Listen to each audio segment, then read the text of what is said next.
dado hasta la fecha conceptos muy erróneos de la enfermedad de caries. En cambio, ahora vamos a ver cómo es cariología. Voy a dejar ingresar algunos más, denme un segundito para estar con ustedes. ¿Alguien me puede dar el diagnóstico de esa imagen que estamos viendo, chicos? ¿Qué es lo que veo en esa imagen? Para participar, levantan la mano, por favor. ¿Alguien me puede decir qué estamos viendo en esa imagen? Caries en fosas y fisuras, con pérdida de sustancia, no sé, algo más. Miguel, adelante. Buenas noches, doctor. Una caries de fosas y fisuras.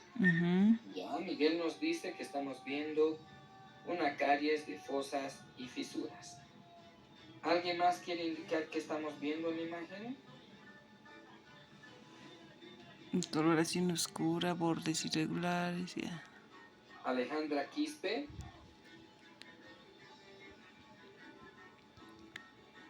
¿Qué está viendo en esa imagen?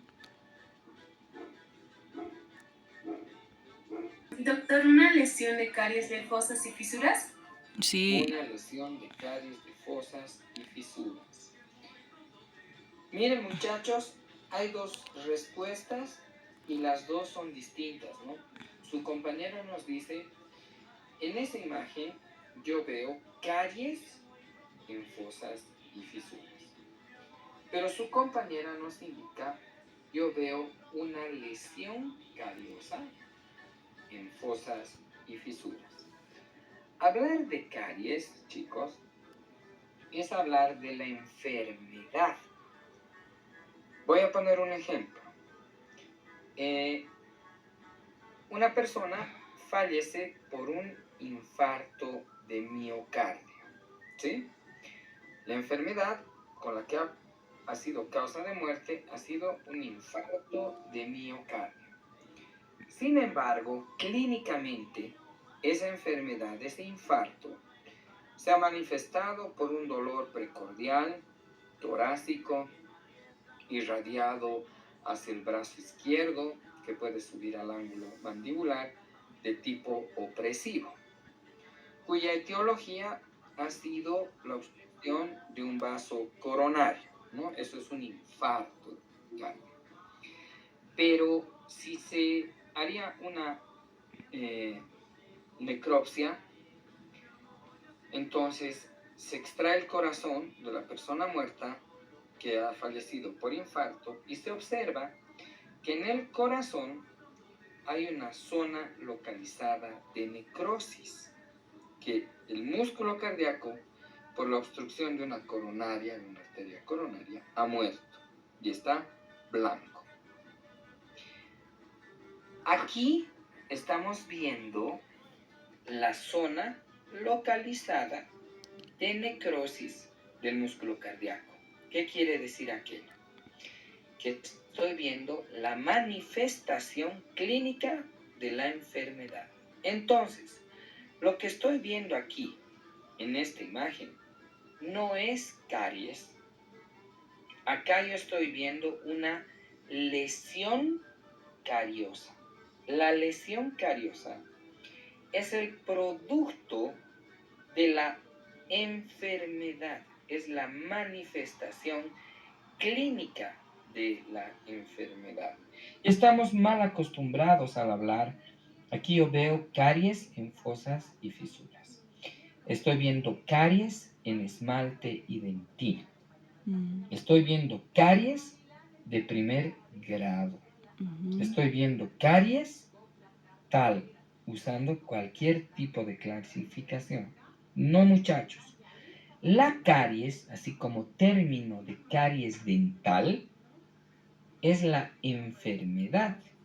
Y si hablamos de término de la enfermedad, hay muchos tipos de definiciones. Ha evolucionado mucho las definiciones de caries como enfermedad. ¿Alguien me puede decir cuál es la definición de caries? ¿Cómo se define a la caries dental?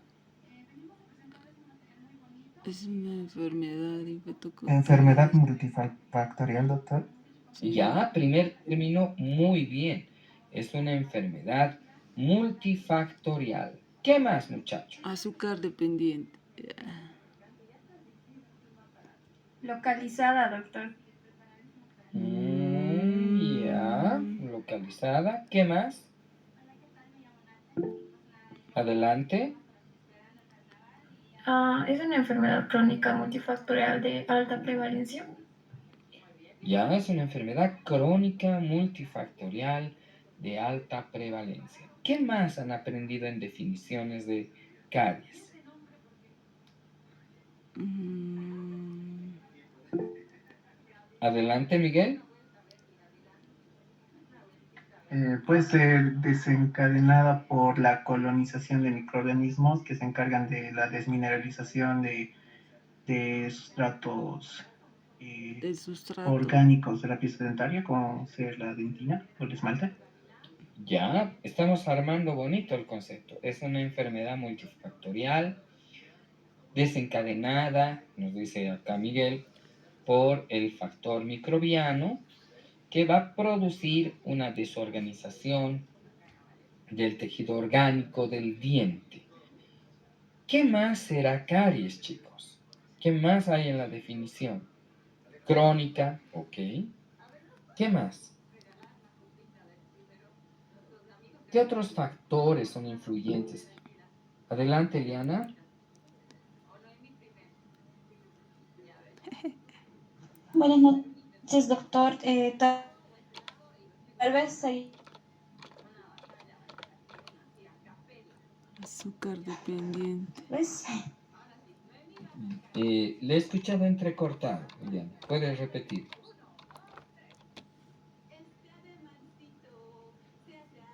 Evidentemente de carácter multifactorial, infecciosa, transmisible, que producía o que produce la desmineralización del componente inorgánico de la estructura del diente y la desorganización del componente orgánico dental. Pero antes se estaban incorporando dos conceptos erróneos. Uno, que es infecciosa, y otra, que era transmisible. Hoy en día, el término actual de la enfermedad de caries es una enfermedad multifactorial, dinámica, muy bien el término que me han dicho, dinámica, sustrato dependiente del azúcar, de carácter microbiano, que desmineraliza la estructura dura del diente y desorganiza la estructura orgánica del diente. Otra vez, dentro de los términos actuales, es una enfermedad multifactorial dinámica, sustrato dependiente del azúcar o azúcar dependiente, que inclusive otros autores le incorporan el término disbiósica, producto de una disbiosis bacteriana que produce la desmineralización del componente inorgánico y la desorganización del componente orgánico. A ver, nos pondremos a pensar ahora en toda la definición. Multifactorial, sí, porque hay muchos factores de esta enfermedad. El huésped, donde es el propio organismo, es el diente, la estructura del esmalte, la saliva del paciente, todo lo propio del paciente, ese es el huésped. El sustrato, que en este caso estamos hablando de la dieta, una dieta cariogénica, es específicamente el azúcar, por eso estamos hablando de azúcar dependiente. Disbiósica, disbiosis quiere decir desequilibrio. Cuando los factores, como ser el azúcar, la saliva, el tiempo, la frecuencia, el huésped, todos los factores se desequilibran, estamos hablando de una disbiosis. Disbiosis quiere decir desequilibrio, y sobre todo desequilibrio microbiológico, porque hemos indicado en la definición que también es una enfermedad de carácter microbiano bucal. Claro, hay bacterias que son las responsables de producir la enfermedad. Estamos hablando de un microbioma, estamos hablando de un biofilm. Antes se hablaba de placa bacteriana, el término evolucionó a biofilm y hoy hablamos de un microbioma, un conjunto de bacterias bucales residentes en la estructura del diente. Pero todas las bacterias no son patógenas para producir caries. Hay un grupo específico de bacterias, como las acidogénicas, acidúricas, ácidos resistentes, que son las responsables de la enfermedad, que cuando les llega un sustrato, que es el azúcar, estas bacterias producen ácidos y esos ácidos desmineralizan la estructura del diente, desorganizan cuando llegan a la dentina.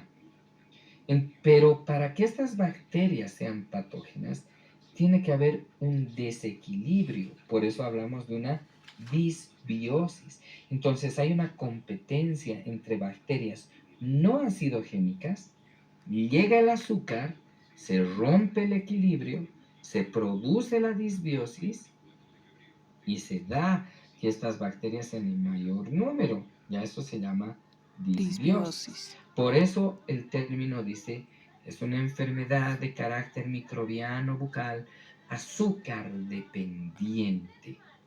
Pero es una enfermedad dinámica. Y dinámica quiere decir que sufre cambios en el tiempo. No es que se establece la enfermedad en el diente y progresa, avanza hasta que destruye el diente, ¿no?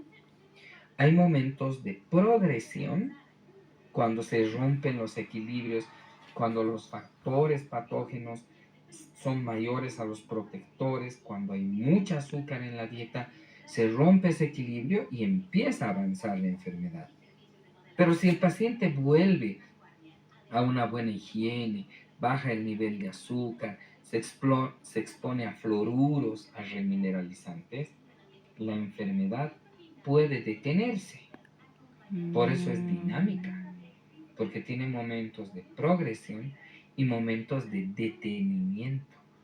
Y también es multifactorial porque hay factores hasta sociales, económicos, políticos, es factores culturales, factores educacionales, porque el paciente que no sabe de educación en salud oral va a enfermar de caries. El paciente que no tiene platita para comprarse un cepillo dental, una crema dental, enferma de caries.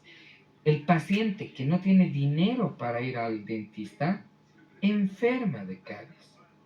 Si un país no tiene políticas en salud y en salud bucal, su población enferma de caries. Por eso es multifactorial, porque hay un huésped, un sustrato, un tiempo que es el que regula cuánto está expuesto a los factores patógenos, la edad del paciente. Los niños y los adultos mayores sufren de caries porque no tienen una buena habilidad motriz para controlar bien el cepillado, su dieta tiende a ser más cariogénica, son dependientes de otra persona. Los viejitos no son, ya otra vez vuelven a ser como niños, dependientes de sus hijos. Si no les llevan al dentista, si no les lavan sus dientecitos que quedan y demás, vuelven a enfermar de caries, igualito que un bebé, igualito que un niño. Entonces hay muchos factores, por eso es multifactorial. Pero cuando nosotros diagnosticamos que un diente está enfermo de caries, chicos, cuando ustedes ya diagnostican esta pieza tiene caries, ¿cuándo, chicos? Cuando existe pérdida de sustancia.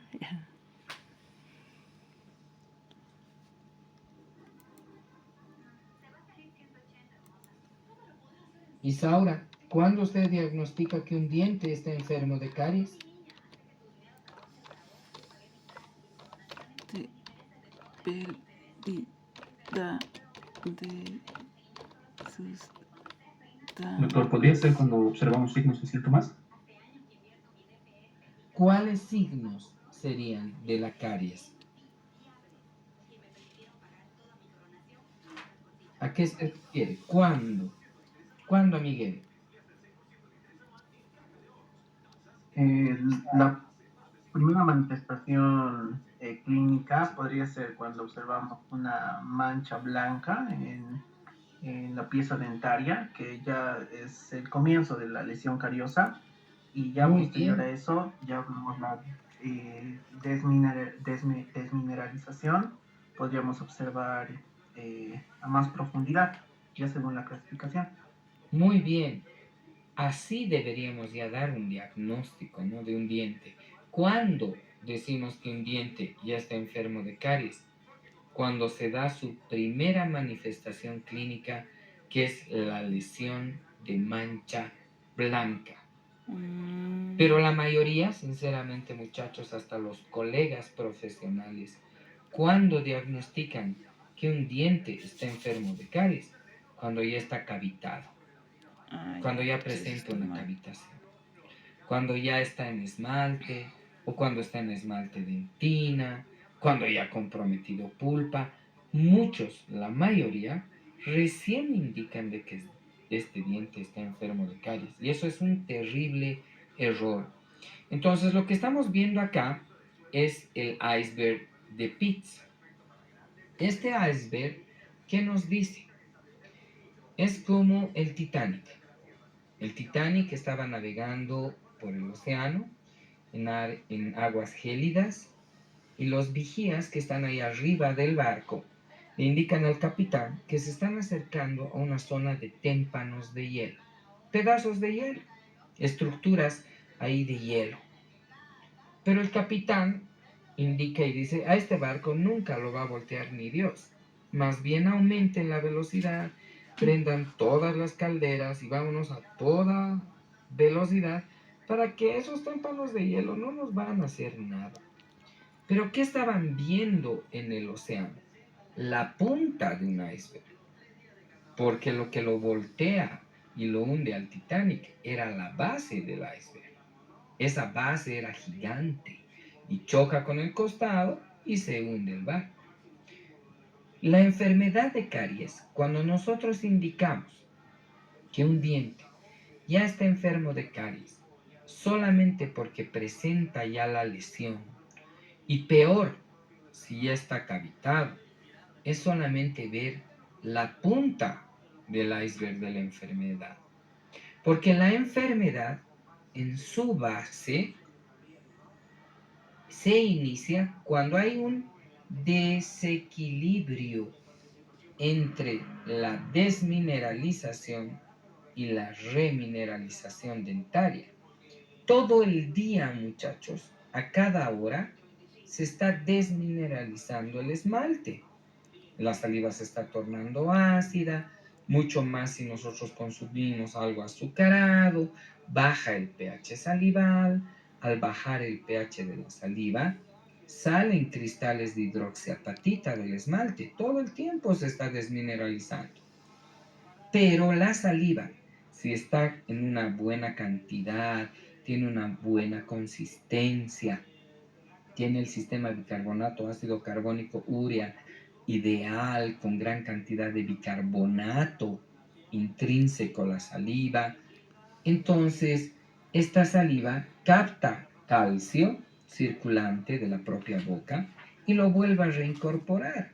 Entonces ese fenómeno de desmineralización y remineralización se llama desre, fenómeno desre. Des de desmineralización y re de remineralización. Si todo está bien, si no hay gran cantidad de bacterias, si no hay gran cantidad de bacterias acidogénicas, si no hay consumo de azúcares, se da el equilibrio del fenómeno desre. Sale un ladrillo y la saliva lo vuelve a incorporar. Entonces no se da la enfermedad. Está todo en equilibrio. Ahí podemos decir que realmente el diente está sano. Pero cuando se rompe este equilibrio y hay pérdida mineral, ahí se produce la lesión de mancha blanca, que es la primera manifestación de la enfermedad. Ya podemos decir, este diente presenta una lesión cariosa. Entonces, ver esta imagen, chicos, no es ver caries, es ver lesiones cariosas.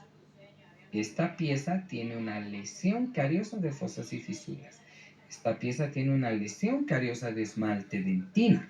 Es una lesión cariosa de segundo grado. Es una lesión cariosa en zona 1, progresión 3. Es una lesión cariosa de IGDAS 4. Sí, 4. Sea cual fuera la clasificación, lo que nosotros vemos en estas piezas dentarias son lesiones cariosas. ¿Vamos bien? ¿Se entiende, chicos? Alto impacto en la calidad de vida del ser humano. Tiene impacto económico la enfermedad de caries, porque le cuesta al paciente ir al dentista. Tiene que tener platita para hacerse curar.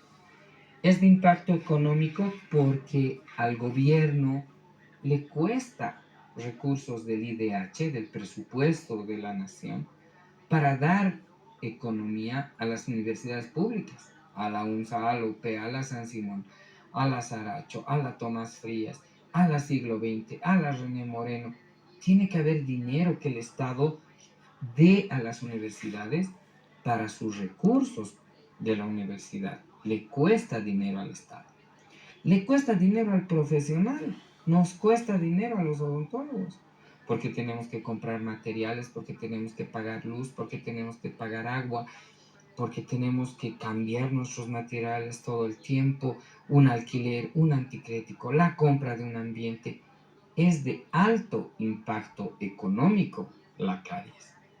Y también es de alto impacto biológico, porque destruye tejidos, destruye esmalte que ya no se va a volver a rellenar, salvo que sea lesión de mancha blanca, nada más. Pero cuando ya toca dentina, ya se cavita, ya no hay alternativa de que se vuelva a rellenar, ¿no?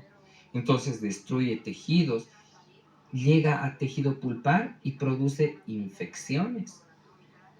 Puede disiparse la infección al hueso, puede disiparse y hacer inclusive sepsis.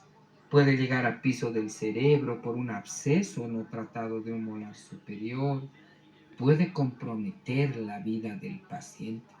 La población piensa de que nadie se ha muerto por caries. No, no es así. Hay gente que ha muerto por infecciones odontogénicas, producto de caries. Entonces tiene alto impacto biológico y tiene altísimo impacto psicológico. Niños que tienen lesiones de caries en el sector anterior, ya les baja la autoestima. Adultos que sus dientes estén con caries en la parte anterior, ya no sonríen, tienen vergüenza, no muestran los dientes.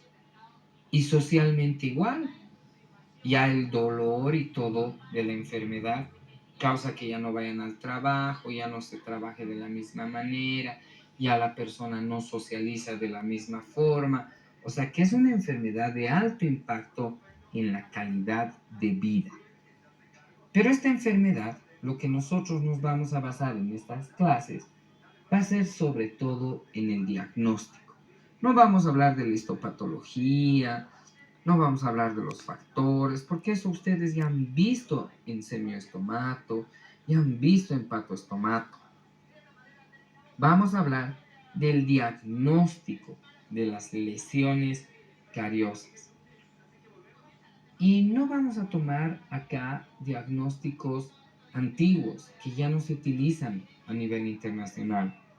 Ya no se habla de caries de primer grado, de segundo grado, que de fosas y fisuras. No, ya no es lo correcto. Actualmente se habla IGDAS. de diagnósticos internacionales de caries, como ser el sistema IGDAS, ICDAS, IGDAS. Pero para hacer un buen diagnóstico de caries, tenemos que valernos de métodos de diagnóstico. Y hoy en día, el método de diagnóstico mundial y validado para las lesiones cariosas es el método visual. Hay mucho de aparatología. Hay aparatos de luz fluorescente, donde se aplica como una cámara parecida a una cámara intraoral a la pieza dentaria, y en una pantalla te dan colores rojos. ¿Qué quiere decir el rojo? Que es una lesión activa, que está sufriendo alta desmineralización. Te da colores amarillos a naranjas, donde la desmineralización es menor, y azules, donde el tejido está sano. Pero eso es muy, muy caro, y esa es alta tecnología, que no todos pueden tener el acceso a esta tecnología. Hay otros donde te dan por sonidos. Van por sonidos de aparatos ya con fibra óptica, y de acuerdo al grado de pitido o al agudo que se escuche, también te está hablando de grado de desmineralización, si está en esmalte, si está en dentina.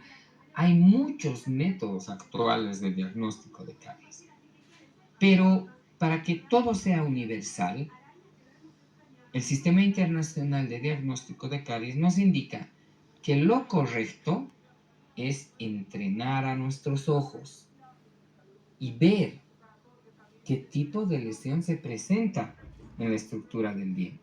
Y para eso hay requisitos.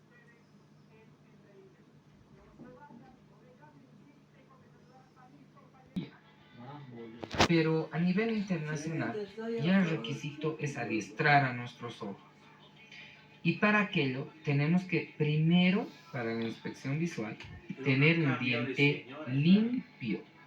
Yo no puedo diagnosticar si un diente está enfermo de caries, si tengo biofilm, si tengo restos de alimento en las fosas y las fisuras, si tiene bastante placa bacteriana. No, el primer paso es diente limpio. El segundo paso, secado con aire de la estructura. Porque el aire, al secar esmalte, le va a mostrar cambios en la estructura. ¿Será que este esmalte sigue brilloso? Es una lesión detenida. No, se ha tornado opaco, poroso, muy blanco alrededor de una fosa y fisura. Esa es una lesión activa. O sea que el secado me muestra el grado de actividad de la caries. Y una fuente de luz adecuada. Esos son los únicos 3 requisitos que se necesita para hacer un buen diagnóstico visual. En ese sentido nos han enseñado a sondear las fosas y las fisuras. Métale la sonda. Si la sonda se tranca en una fosa y una fisura, estás frente a una lesión de caries. Un concepto totalmente antiguo, un concepto totalmente iatrogénico, un concepto totalmente erróneo a la fecha. ¿Por qué? Tengo aquí una fosa y una fisura. Y aquí tengo una sonda. Por más finita, la más delgadita sea la punta de una sonda exploradora y filosa, lo que produce esta sonda es este grado de presión hacia las paredes de una fosa y una fisura. Y mientras ustedes están metiendo, rascando la fosa y la fisura, lo que están produciendo es esto: daño a los prismas del esmalte. Y lo que están haciendo es abrir la fisura a la mala por la presión que están ustedes ejerciendo. Entonces, una lesión que no era cavitada, que estaba cerrada, al empujar una sonda, al rascar una fosa y fisura, la cavitan. Y una lesión cavitada progresa más rápido que una lesión no cavitada. Entonces, el 2001, en este consenso internacional de cómo se debe manejar a las lesiones cariosas, cómo se deben diagnosticar, se llega a la siguiente conclusión. Desafortunadamente, dice, cuando un explorador se detiene en una irregularidad superficial de una fosa, de una fisura, el grado de destrucción que causa el propio explorador es muy avanzado. Por ende, sondear fosas y fisuras es un método iatrogénico. Claro, porque imagínense, doctor, quiero que me lo vea mi hijito. Muy bien, señora. Paz, a ver, siéntate. Y le empiezo a meter sonda y sonda a los molares. Entonces, al sondear, estoy abriendo las fosas y las fisuras que estaban cerradas. Y de paso, en esta sonda se me empieza a contaminar de bacterias. Y con esta misma sonda lo voy a llevar a otro molar y contamino esa otra fosa y fisura. O sea que yo estoy llevando bacterias de un lugar a otro. Le hago el presupuesto. Mire, señora, necesita 6 curaciones. Este es su presupuesto. Muy bien, doctor. Voy a pensarlo. Vuelvo a la siguiente cita. Y se va la mamá. Ya no vuelve al consultorio. Entonces, ¿qué ha causado? Que lo que estaba cerrado ya abría el medio. Y se va a llenar peor de bacterias. Y va a avanzar más rápido la lesión. Por esos detalles es que sondear fosas y fisuras es totalmente iatrogénico. ¿Vamos bien? ¿Se me escucha? ¿Se observa, chicos? Sí, doctor. Pero la historia cambia cuando la lesión toca dentina. Porque cuando ya toca dentina la lesión, ya no se enfrenta a un tejido totalmente duro, mineral, como es el esmalte. Una lesión en esmalte tarda en progresar porque es netamente inorgánico, porque es netamente hidroxiapatita. Y hemos dicho que siempre hay un fenómeno todo el tiempo se está desmineralizando, remineralizando, desmineralizando, remineralizando. Entonces, hasta que llegue a dentina tarda mucho tiempo. Por eso es también interesante el concepto cuando me han dicho que es una enfermedad crónica. Sí, hoy en día ya no se usa el término, pero antes sí, porque se refería a que es una enfermedad de muy largo tiempo para su avance. Pero cuando ya toca dentina, ya no hay tanta hidroxiapatita. Y más que nada hay fibra colágeno. Es un tejido más blando. Y ahí empieza a avanzar y avanzar mucho más rápido. Entonces, para poder diagnosticar una lesión de caries, hasta dónde realmente está abarcando, deberíamos utilizar sustancias que lastimosamente no son específicas, pero que son validadas. Factores de caries. Se denominan reguladores de caries. Son sustancias complementarias al diagnóstico de caries en dentina. Son sustancias que en su composición tienen colores. Tienen, por ejemplo, eritrocina, que es un rojo. Tienen fuchina, que es un rojo. Tiene pardo de Bismarck, cuando son medios verdes oscuros. Pueden ser negros, pero sobre todo tienen propilenglicol. Y esta sustancia del propilenglicol es una sustancia que se va a ir a la fibra colágena. Entonces va a pintar colágeno. ¿Cuándo vamos a utilizar un detector de caries? Cuando estemos en dentina media a profunda. No cuando la lesión cariosa está en dentina superficial. No hay necesidad. Cuando porque está en es dentina otro media a concepto, Romy. profunda. ¿Cuándo, muchachos, sabemos que está totalmente limpia una cavidad de caries? ¿Cuándo un diente está totalmente limpio para ser obturado? Cuando tiene ya consistencia dura, ya no hay, ¿cómo se podría decir?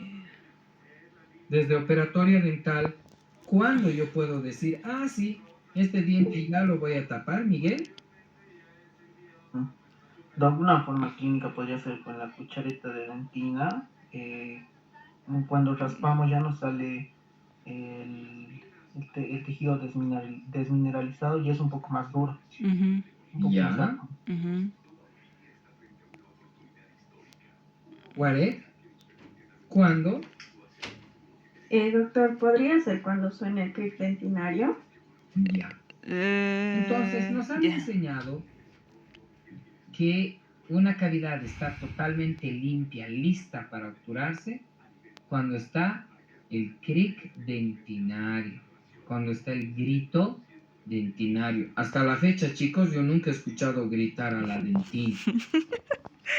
Montserrat, ¿cuándo? Doctor, quería coincidir en la opinión de mis compañeros y también, doctor, quería poner también en cuenta en el momento, o sea, ver el tipo de tejido dentinario en el que nos encontramos, si es superficial, medio o profundo, porque si ya estaríamos hablando de un tejido dentinario que es medio y profundo, estaríamos hablando de otro tipo de tratamiento ya, doctor. Y cuando ya sería una dentina superficial, sería hasta dejar limpia la cavidad de el tejido blando y el tejido duro en el que se encuentra la lesión cariosa, doctor. Ya. Entonces, nos han enseñado que una cavidad está lista para ser tapada u obturada. Primero, cuando hay el cric dentinario. Me enfrento a un tejido duro, Ujú. grita la dentina, no sé, nunca lo he escuchado gritar, pero suena cric, cric, cric, el cric dentinario, y está blanca, está totalmente limpio ese tejido. Pero si nos ponemos a pensar, a ver, voy a dibujar acá, histopatológicamente a la lesión de caries en dentina, esa dentaria,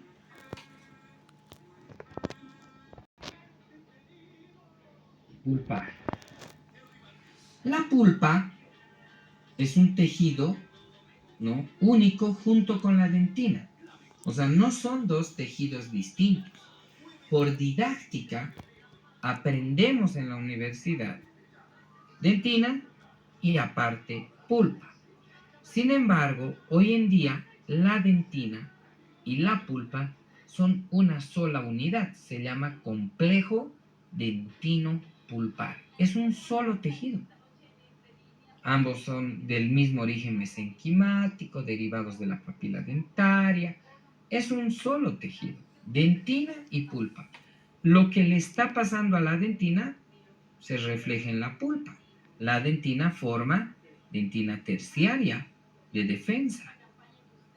Por eso a veces vemos que las cámaras son más chiquititas, porque está formando dentro de la propia cámara dentina terciaria.